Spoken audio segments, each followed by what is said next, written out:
শুভ সকাল বন্ধুরা, নতুন একটা দিনে নতুন সকালে আপনাদের সকলকে স্বাগত জানাই আমার বঙ্গমা চ্যানেলে। আজ তো শুক্রবার, সকাল সকাল রেডি হয়ে চলে এসেছি রান্নাঘরে। এই যে ভাত বসিয়ে দিয়েছি, আর এই যে ঝিঙেগুলো পোস্ত হবে, চলো কেটে নিই এগুলো। আর সকাল থেকে এত রোদ্দুর উঠেছে, ছাদে গেছিলাম একটুখানি জামা কাপড় মেলতে, পুরো চান হয়ে গেলাম। ভাতটা বসিয়ে দিয়ে আমি জামা কাপড়গুলো, স্নানের জামা কাপড়গুলো মেলে দিয়ে চলে আসি। আর এত ঝাঁঝা পোড়া রোদ্দুর উঠেছে, কটা বাজে ঘড়িতে? 8:30টাও বাজেনি এখনো। খুব গরম বাবা, সকাল থেকে এত হলে না কোনো কাজই হয় না। সব মানে কী কাজ করবো না করবো সব ভুলিয়ে যায় যেন, মনে হচ্ছে কত তাড়াতাড়ি সব শেষ করে আর ঘরে ঢুকে পড়বো। চলো তার আর কথা বাড়িয়ে লাভ নেই, কাজগুলো সব সেরে ফেলি চটপট করে।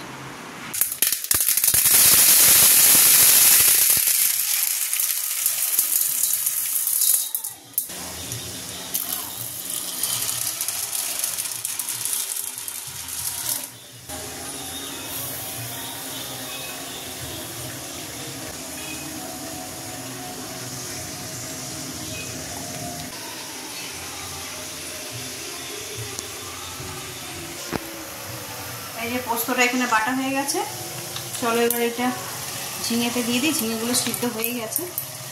আর আজকে এতে একদমই জল দেবো না, কারণ এটা আজকে একটু শুকনো শুকনো ভাজা ভাজা মতো হবে।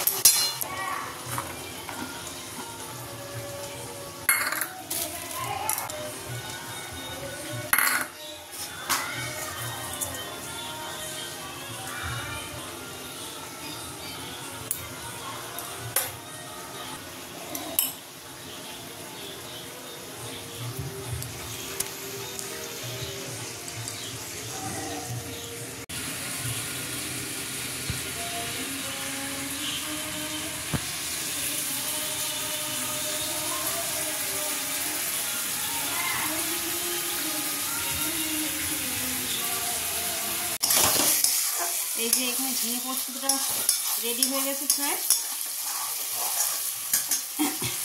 আর একটু জল শুকনো হলেই হয়ে যাবে। এটা হচ্ছে ঝিঙে পোস্ত, আর এতে তো ডাল সিদ্ধ। আজকে দেখো এই যে ডাল দিয়ে বেগুনি খাওয়া হবে। বেগুন কেটে রেডি করে রেখেছি বেসনগুলো, আর রাতে হবে ঘুগনি। এই যে মটর ভিজিয়ে রেখে দিয়েছি, এটা রাতেই করব, নিরামিষে করব। নিরামিষে ঘুগনি নারকেল দিয়ে ভাজা মশলা দিয়ে, ওটা ভালো লাগে। পেঁয়াজ রসুন দিয়ে তো করি, আবার ভাজা মশলা দিয়ে নারকেল দিয়েও করি। চলো তাহলে এখন সকালে রান্নাগুলো সেরে নিই, তারপরে আবার রাতের রান্না রাতে দেখা যাবে।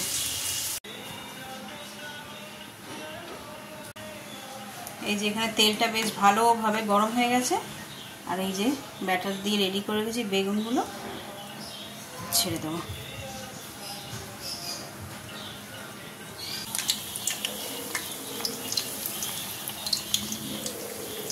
একসঙ্গে দুটো করে হয়ে যাবে, বেশি দিলে আবার ধাক্কা ধাক্কি লাগবে বেগুনে। চলো বেগুনিগুলো ভেজে নিই। এই যে দেখো এক কাঁচি বেগুনি ভাজা হয়ে গেছে, এগুলোকে হাফ ফ্রাই করে রেখেছি, খাওয়ার সময় আবার গরম গরম ভেজে নেব। আর এর মধ্যে কয়েকটা আলু বড়াও ভেজে নিয়েছি, ভিতর দিকে আছে। ছেলে আবার বেগুনি অতটা পছন্দ করে না, সেই জন্য আলু বড়াটা ভাজলাম ওর জন্য। আর এদিকে আজকের মতন রান্না প্রায় হয়ে গেছে। আর ঘুগনিটা এখন আর করবো না, যা গরম, মটরটাও ভিজতে সময় লাগবে, ওটা থাক, ওটা সেই রাতেই করব। আর এখন যাইকে ব্রেকফাস্টটা করে নিই আজকে যা তারা দেখাই। বুঝতে পারছো, ঝলমল করছে আকাশ রোদে, চারিদিকে যেন পুজোর গন্ধ ভেসে আসছে। জানি না কেন আমার মনে হয় এরকম ঝলমলে আকাশ, তারপরে এরকম দেখাতে পাচ্ছি না এখান থেকে ঠিক, পিজা পিজা রোদ্দুর উঠলে, এই পিজা পিজা মেঘগুলো থাকলে না দেখে কেমন পুজো পুজো মনে হয়। তো অনেকগুলো বলছে, অনেক রোদ উঠেছে, তাই ভাবছি একটু কাচাকুচি করি। তো সকালবেলা স্নান হয়ে যায়, কাঁচা হয় না সেভাবে। অনেকগুলো কাপড় জামা জমেছে, ওগুলো কেচে নিই না, আগে টিফিনটা খেয়ে নিয়ে তারপরে ওগুলো করবো। 2:30 বাজে, এই রান্নাঘরে চলে আসলাম খেতে। অনেক কাচাকুচি করেছি, একবার ছাদে মেললাম, আবার সেই বৃষ্টি মতন হচ্ছে আর কি, সে আবার তুলে নিয়ে আসলে, এই করে 2:30 বেজে গেল। চলো এখানে বেগুনিগুলোকে আরেকবার করে ভেজে তুলে রেখেছি। ভাতও বাড়া হয়ে গেছে, চলো দিয়ে দিচ্ছি।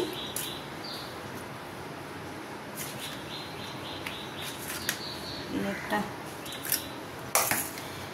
গরম ভাত, বেগুনি, আলু বড়া, পটল ভাজা, ঝিঙে পোস্ত, গন্ধরাজ লেবু আর একদম ঘন ঘন করে অরহর ডাল। এটা খেতে আমাদের বাড়ির সবাই ভীষণ ভালোবাসে। চলো দিয়ে দিই, খাবারটা দিয়ে দিই আর আমিও খেয়ে নিই। আর এটা বেজে গেছে তো, এরপর দেরি হয়ে গেলে খেতে ইচ্ছা করে না। চলো খেয়ে নিই, তারপরে আবার বিকেলে দেখা হচ্ছে। 5:30 মতন বাজে তো, তাই ছাদ একবার ঝলমল করছে আলোতে। আর এই হচ্ছে আমার ছাদের অবস্থা, বুঝেছো? অনেকগুলো তুলে নিয়ে গেছে, যেগুলো শুকিয়ে গেছে সেগুলো তুলে নিয়ে গেছে। শাড়িটা শুকিয়েছে, এগুলো মনে ভিজে আছে। হ্যাঁ, একটু বেলা হয়ে গেছে কাচতে, ওই এগুলো ভিজে। চলো আমি আবার এখন কত 2-3টে কেচে নিয়ে আসলাম। গা ধুতে ঢুকেছিলাম, যেগুলো হাতের সামনে পেয়েছি কেচে নিয়েছি।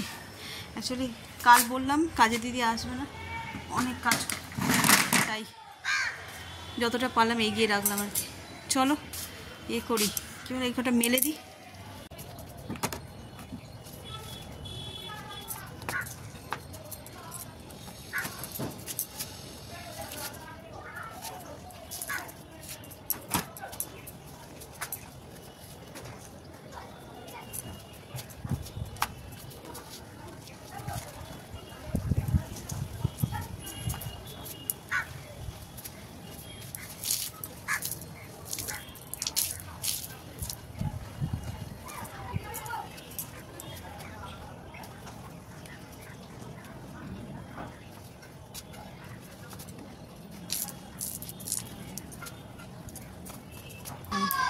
ছাদে আজকে হাওয়া দিচ্ছে, আকাশটা পরিষ্কার তো বেশ ভালো লাগছে দেখতে। জেঠিমাদের গাছে কত ডাব হয়েছে দেখাই। আর এইখানটাতে একটা বড় মতো হয়েছে, দেখতে পাচ্ছ? এই যে পাতার আড়ালে যখন গাছ ছাড়াতে আসে লোকেরা, তখন ওই সব কাঁদি কাঁদি নারকেল পেড়ে দেয়, জেঠিমা পাড়িয়ে রাখে, তখন দেয় আমাদের। আর এই দেখো আমার গাছের লঙ্কা লাল হয়েছে, তারও দেখাই। এই দেখো অনেকগুলো হয়ে গেছে, এই যে কাঁচা পাকা মিলিয়ে অনেকগুলোই হয়েছে।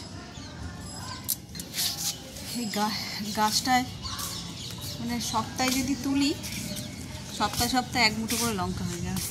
এ দেখো হাঁটতে হাঁটতে এই সাইডটা এসছি, আকাশের রূপ দেখো কেমন, দেখছো? দেখে মনে হচ্ছে যেন দূর পাহাড়ে কোথাও ঘুরতে এসেছি, তাই না? ওরকম দেখাচ্ছে, মানে দূরে কোনো পাহাড় রয়েছে বড়, বরফে ঢাকা, ঠিক অমনটাই দেখাচ্ছে। এই পুরো ওই লাইনটা জুড়ে এরকম হয়েছে, যতটা বিল্ডিংগুলো আড়াল হয়ে গেছে, তাই এই দেখো প্রকৃতিরও যেন রূপের কোনো শেষ নেই, সারাক্ষণ যেন রূপের ছটা বইছে, কখনো রোদ, কখনো বৃষ্টি, কখনো শান্ত স্নিগ্ধ মনোরম পরিবেশ, তাই না? বেশ ভালো লাগে।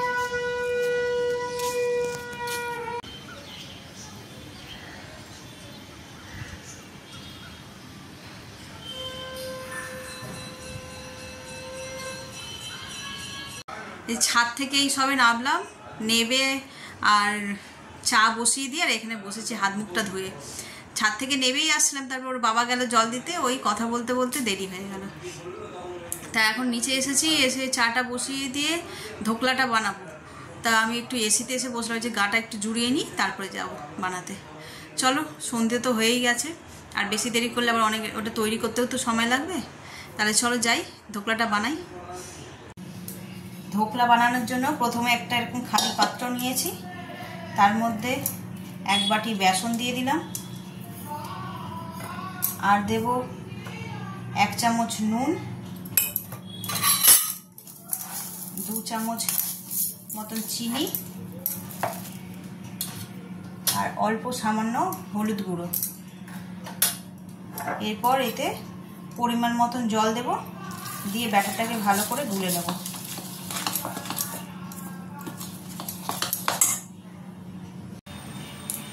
এই দেখো এটা একদম খুব ভালোভাবে ব্যাটারটা রেডি করে নিয়েছি। এবার এটাকে 5 মিনিটের জন্য রেস্টে দেবো। এটা থালা চাপা দিয়ে দিই, এটা 5 মিনিট থাক। আর ততক্ষণে আমি এটা স্টিম করার জন্য এটা জলের পাত্র বসিয়ে সেটাকে গরম করে নিই। 5 মিনিট হয়ে গেছে, এটা রেস্টে ছিল 5 মিনিট। এবার এতে দিয়ে দেবো 1 চামচ বেকিং পাউডার।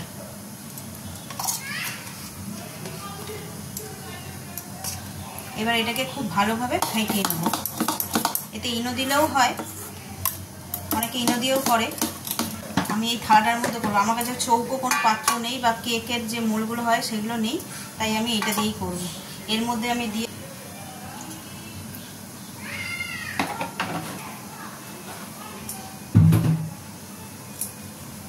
হালকা হাতে পুরো থালাটায় লাগিয়ে নেব। ব্যাটারটা এর মধ্যে ঢেলে দেবো, এবার বসিয়ে দেবো। চলো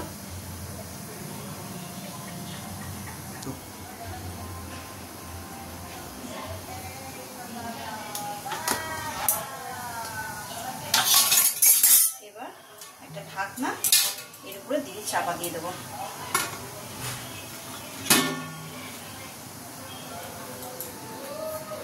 এবার এটাকে 20 মিনিট মতন রাখবো।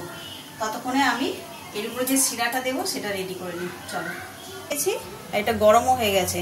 এর মধ্যে দিয়ে দেবো গোটা সর্ষে, আর দেবো কারি পাতা,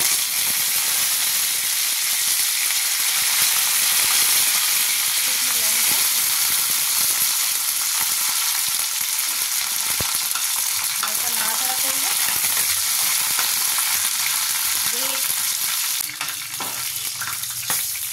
হালকা ভাজা ভাজা হয়ে এসছে। এবার এর মধ্যে দিয়ে দেবো জল।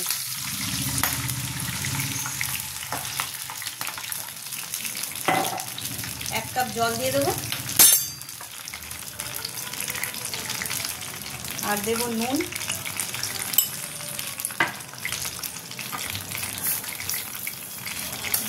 2 চামচ চিনি, আর একটু পাতিলেবুর রস দিয়ে এটাকে বেশ করে ফোটাতে হবে। এবার গ্যাসটাকে বন্ধ করে দেবো। এটা হয়ে গেছে।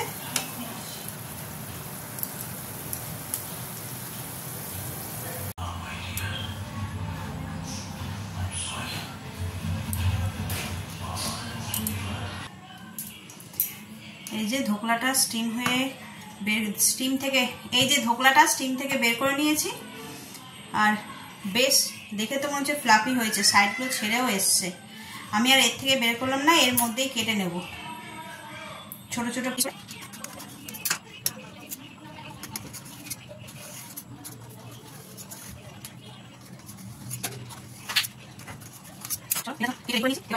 উপরটায় গার্নিশিং এর জন্য দিয়ে দেবো নারকেল কোড়া অল্প সামান্য,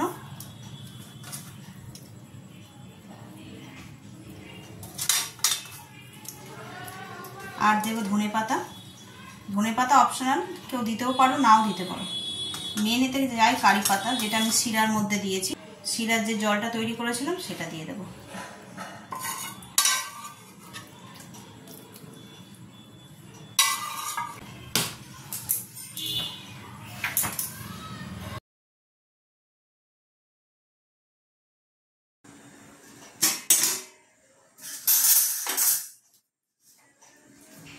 রাত 11টা বাজে এখন। এই যে রান্নাঘরে এসেছি, খাবারগুলো বেড়ে নিলাম। এবার গিয়ে ডিনারটা করে ফেলবো। সকাল থেকে তো কম বেশি সারাদিন যা যা করলাম সবই আপনাদের সঙ্গে শেয়ার করলাম। যদি ভালো লেগে থাকে তাহলে please like, comment, share and subscribe. আর সকলে ভালো থাকবেন, সুস্থ থাকবেন। আগামীকাল আবার দেখা হচ্ছে।